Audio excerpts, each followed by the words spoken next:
channel. My name is Sarah and this is editing me from the future to introduce this vlog, because as always I forgot to film an introduction. So yeah, ignore my hair. I really don't know what to do with my fringe. I want to grow it out, but I hate the growing out period. I was thinking of getting those like really cute like curtain bangs, but I just worry that it'll look not cute and I'll just end up looking like my sister's boyfriend from 1997. So yeah, we'll just have to roll with the hair for now. But this is a vlog that I've been filming for a while, let's be honest. It was meant to go up the week before Christmas. It is now almost New Year and it still hasn't gone up, but that's life. I read in this vlog The Secret History by Donna Tartt alongside a dark academia non-fiction, which is called Dark Academia: How Universities Die, I think I'll put it here. The full title, that's by Fleming. So I read those two in succession, and this is a dark academia reading vlog because 'tis the time of year. It's dark and gloomy outside. I'm gonna read dark and gloomy books. So yeah, I hope you enjoy this reading vlog.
It's just got really dark like the moment I decided to start filming, but yeah, we're gonna go with it. I finished, what am I talking about? No, I haven't finished. I got a good chunk of the way through The Secret History by Donna Tartt, and unless something really drastic happens, this is gonna be one of my favourite books of the year. I really love it. I thought I would either really like it or really hate it, and luckily I like it. The writing is exquisite, really beautiful, just like every word just feels perfectly placed. Donna Tartt's just really considered each and every word and what they add to the story and the atmosphere and the vibe, and it's just perfect. The characterization I really like. I think it's Donna Tartt has this really unique way of writing where she kind of holds us at arm's length from the characters. We never feel like we're fully getting everything from them, like they're still very enigmatic, but at the same time they feel like really fleshed out, and we feel like we're really spending a lot of time with these characters, and they just sort of, like the main character, we become sort of consumed and enthralled by just wanting to know everything about them, and we really feel like we're kind of being suffocated by how intense the relationship between all the characters is, and we really feel like we're in the midst of that whilst also not knowing anything really about the characters. Just yeah, really good. I can see why people wouldn't like this, but for me it really works. So we're following the character of Richard, who is in his early 20s, and he's been doing he's been studying in medical school and doesn't really like it, and decides, sort of against his parents' wishes, to go and study in Vermont and study classics. So he's studying ancient Greek primarily, and he falls in with a really exclusive group of students who really sort of isolate themselves from the rest of the university, and he becomes, I guess, like, obsessed isn't really the word, I don't think, but he just, like, this society and these people sort of just consume his life, really. His life becomes entirely his studies and these people. So it's a group of friends, Henry, Bunny, Francis and Camilla and Charles, who are twins. A very dysfunctional relationship between all of them, very weird, very incestuous hints going on, not just between Charles and Camilla, but just because they're so intimate, I suppose, and spend so much time together, they feel like almost like a weird kind of family, but there's like lots of sexual tension between sort of basically all of the characters. It's just very, very bizarre, and Richard finds himself sort of just willing to do anything for these people, even though they end up embroiled in some really dark, sinister things. He sort of finds himself complicit in what they're doing, and yeah, it's really just about his descent into depravity, I suppose, and him losing sort of all sight of morals, although he's not a particularly moral character to begin with. He just becomes increasingly corrupt and immoral and trying to really justify that to himself. I won't sort of spoil what happens because there's not a huge amount of plot. There is some, like, it is a thriller, I suppose, but it's definitely not plot driven. I really like the discussion of language in the novel. So I think it's really interesting when you learn a language, you typically do that with sort of the idea of you're going to be able to communicate with more people. It's going to sort of open your world up, whereas these characters all choose to study primarily Greek, but also Latin as well, so sort of like their dead languages, and they're really, through learning them, like isolating themselves and putting themselves like on a pedestal, like they think they're superior for learning these languages. And I just thought it was a really interesting discussion. There's a lot of talk about elitism and class within universities. Richard's from I wouldn't necessarily say poor, I don't think his family is poor, like in poverty. From what I understand, he's just like there's a typical working class family, whereas the people he falls in with are very upper class and have a lot of money, if not a lot of sort of like liquid money. They have lots of assets, and Richard feels very self-conscious about this and is sort of trying to hide it. And I think there's a lot of good discussion about class, like I said, elitism, and sort of like what it means to study Greek, and how that, like I said, really limits who you can communicate with rather than expands it. Yeah, I thought that was really interesting. I really like, I say like, I don't like the way Camilla is portrayed, because she has basically no agency of her own. She's seen entirely through the male gaze because it's narrated by Richard, but even beyond that, the characters, all the male characters, discuss her as if sort of they're on authority on her life, and she's really given just no autonomy. she's described by Richard just in terms of like her physical appearance and a very idealized version of her, like the idea of her that Richard has in his head is sort of what he projects onto her, and that's all we really get of her as a reader. So I thought that was really clever. Don't like, there's a lot of racism in this book, and I think, like, fine, we can have racism in a book. Racism is part of, you know, life within the US. This is set in the 80s, but like obviously that's still a huge problem today, and I think we can write about racism because it's realistic. Donna Tartt's a white author, but she's such a talented writer, and yet she includes a lot of slurs within the book, like really offensive slurs, and obviously she's not sort of condoning those, but I just feel like when you're such a talented writer, you can convey how offensive people are being without actually using the slurs. I just don't think it's necessary, and obviously in the audiobook she like says them out loud, and that made me feel really uncomfortable, and yeah, wasn't a fan of that at all. And I know it was written a long time ago, it was written in like the 90s, the early 90s, but yeah, didn't like that bit. And like I said, it's not necessarily the author's view. I mean, I don't know really anything about Donna Tartt, she might be an awful racist, but yeah, I just wasn't keen on that.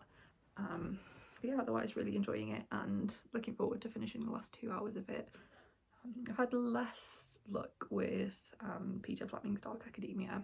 I read about 84 pages of this, I think, and then I've decided to DNF it. I thought it was really interesting at first. It's sort of a discussion of how the university has been sort of co-opted by neoliberalism, and how universities are sort of run as a business now rather than as a means of educating people, and sort of what that means for academics and for students as well. I thought it was interesting. It was just too long. I think it could have been an essay rather than a full book. I felt like once I got to the point I was at, I wasn't gonna get anything more from it. I think if you are an academic, you would maybe find it more interesting, vindicating, infuriating. I mean, I found it infuriating because a lot of what he talks about with the university could be applied to sort of like just any aspect of the workforce. Like neoliberalism is to be, and I mean, I think objectively a bad thing. But yeah, I thought I just got to the point where we were just rehashing sort of what he'd said previously, and I think because I'm not an academic, I only have sort of like sort of passing interest in the world of academia. I just didn't find that it had enough substance to carry itself as a full book. I also didn't really like the way, like, it seemed to me like he puts academia on a pedestal, and sort of sees it as some kind of like noble pursuit. Like there's a point where it's just like, oh, academics are no different to somebody like packing things in a factory, and just the way it was written, it felt quite derogatory, and I was just like, you're making all these great points about how neoliberalism and capitalism are bad, but you're still sort of seeing yourself as like above somebody working in a factory, and seeing your occupation as somehow more noble and important. That's how it came across to me anyway. Maybe he didn't intend it to read like that, but it just felt like that to me. So yeah, I'm glad I read the parts I did. I don't have any real issue with the book as a whole. It just wasn't keeping me interested, and yeah, I didn't feel particularly inclined to finish it. I think if anything, it was just sort of slowing my reading down, and I wasn't really wanting to pick it up when I was reading it. I was reading it really slow and getting distracted, so I was just like, you know what, I'll DNF it. It was only on script anyway, so I'm not gonna lost any money, and I can always go back to it at a later date if I feel like I need to.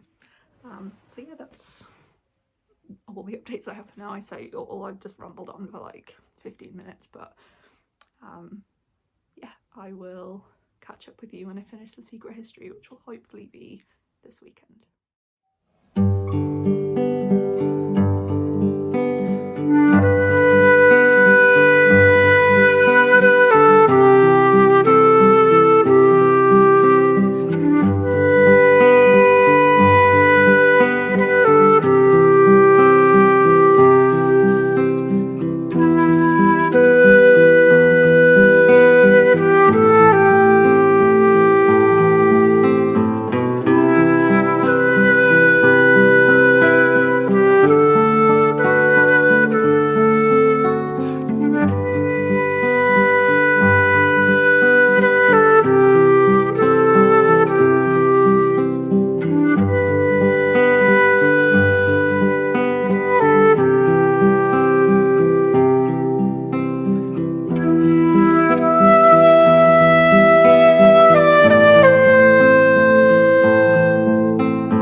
I feel like this vlog is just variations of me saying sorry for the lighting in a series of different locations, but it's December in Scotland.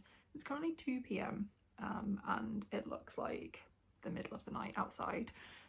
All day I've just been sort of waiting for the light to get a little bit better so I could film, and it's just got predictably worse, so we're just going to go with it because I meant to get this vlog out before Christmas and it's now very much after Christmas, and I just want to film my update. I don't really have that much to say. I finished The Secret History, and I gave it 4 stars. I was a little bit disappointed that I didn't love it. I really enjoyed like the whole reading experience.